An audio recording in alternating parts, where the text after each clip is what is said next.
Here in Fort William and Loch Harbour, hard of hearing people can be very isolated.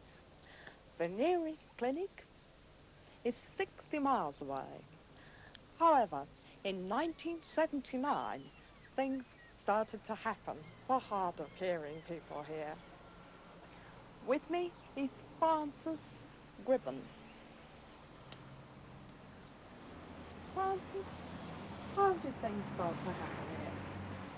Well, it all began really in 1979 when I met the social worker for the deaf for the Highland region.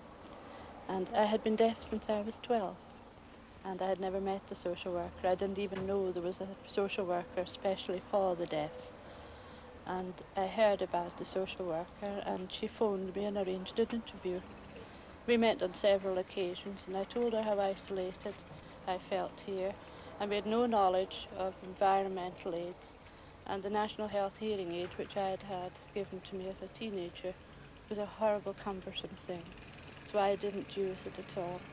I bought one privately when I was 15 and started to work, but other than that, I had no other contact with the social work department or anything to do with the deaf.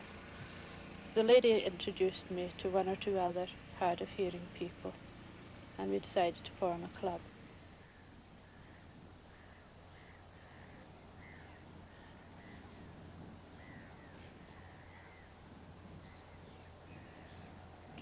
In 1981, the Fort William Hard of Hearing Club started. So hard of hearing people were coming together, but they realised that more practical help was needed. In 1983, J.U. McInnes became the chairman of the club. By the end of that year, the Deaf Care Service was started. Well, we found at a very early stage, I think it was at a seminar on the sympathetic hearing scheme which was held in Inverness, that there could be anything up to 3,000 people with a hearing impairment in the area of Loch Harbour, of which Fort William here is the administrative centre. And we felt that something should be done to contact these people and to give them what help we possibly could. That was a task that was utterly beyond the resources of a small organisation. And of course we thought in terms of paid staff and that sort of thing.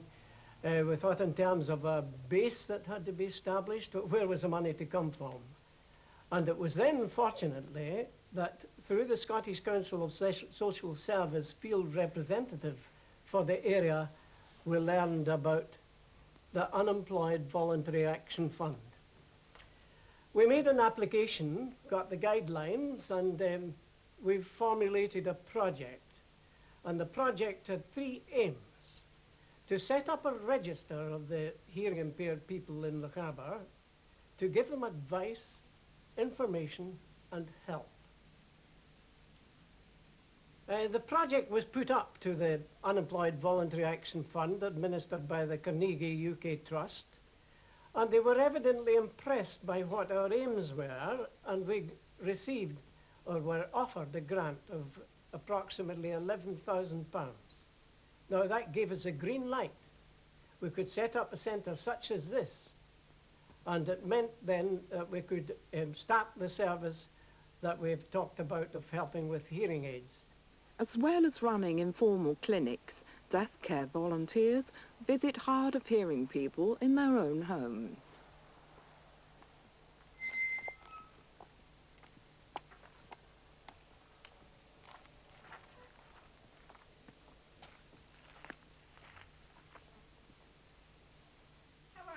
I'm very well. I hope you're well too. Oh yes, thank you. What about you, Mrs. How do Kennedy? you do? I'm very pleased to see you. You're looking very well. Getting great benefit from your doorbell. Oh, you are? Oh, Yes.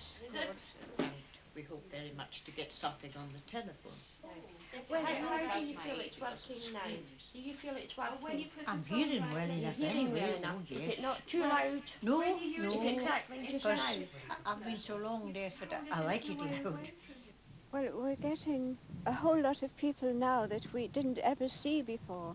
The people who came to the Deaf Club were the outgoing people who went to other clubs and enjoyed themselves generally and had come to terms with the deafness.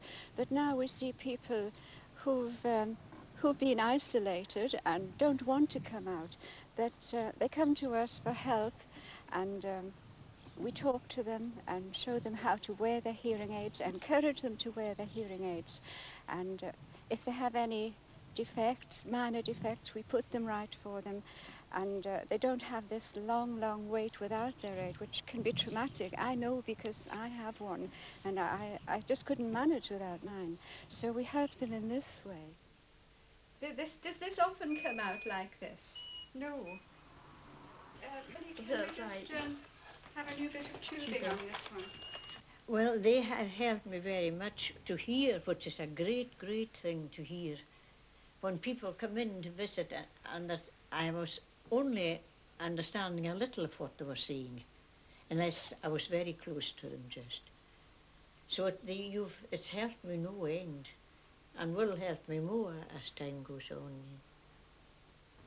Well, I work in the audiology department of the hospital, and we give a service to Fort William here. But unfortunately, the accommodation that the hospital can give us is only 1 day per month, and that's not sufficient for the needs of the people in the area. We had thought of ways of trying to help the people in the area, and then along came Operation Deaf Care, which has been absolutely marvellous. Well, obviously, this is a very successful project, but do you think in the long-term future we should continue to use volunteers? Shouldn't the state be providing the service?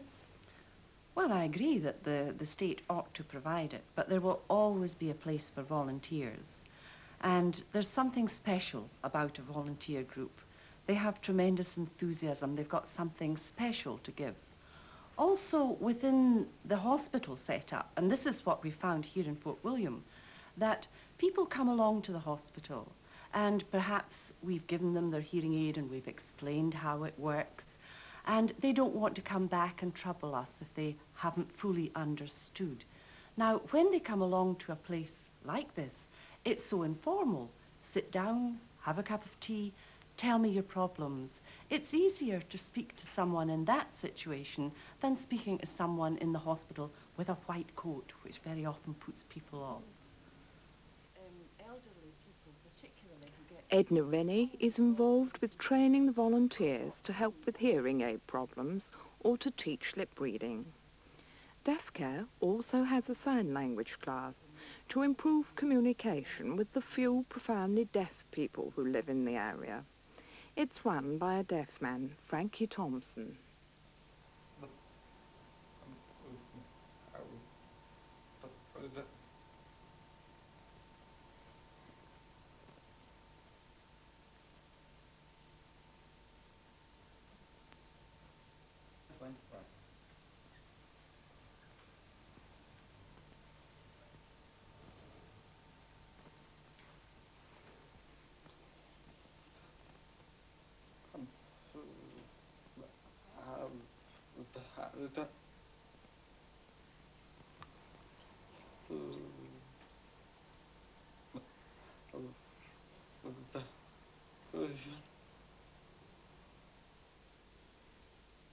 We got the volunteers from within our own small circle, and some of them are very hard working indeed.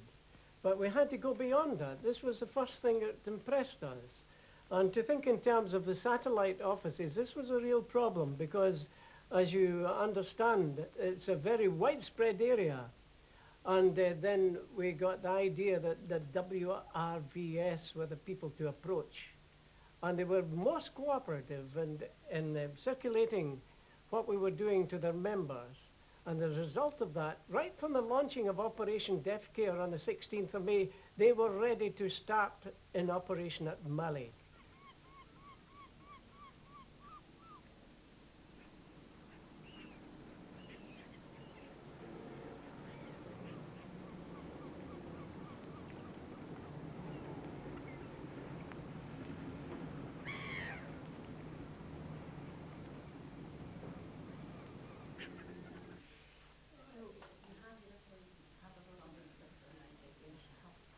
We are here to do minor repairs. minor repairs, that's right. And so what we want is for you to bring your hearing aid into the into our little clinic, and we'll have a look at it, check it through, see the tubing is okay. If necessary, we'll repair it. And we've got all sorts of bits and pieces in here. We've been to Fort William and a project there, really expanding. It's very interesting.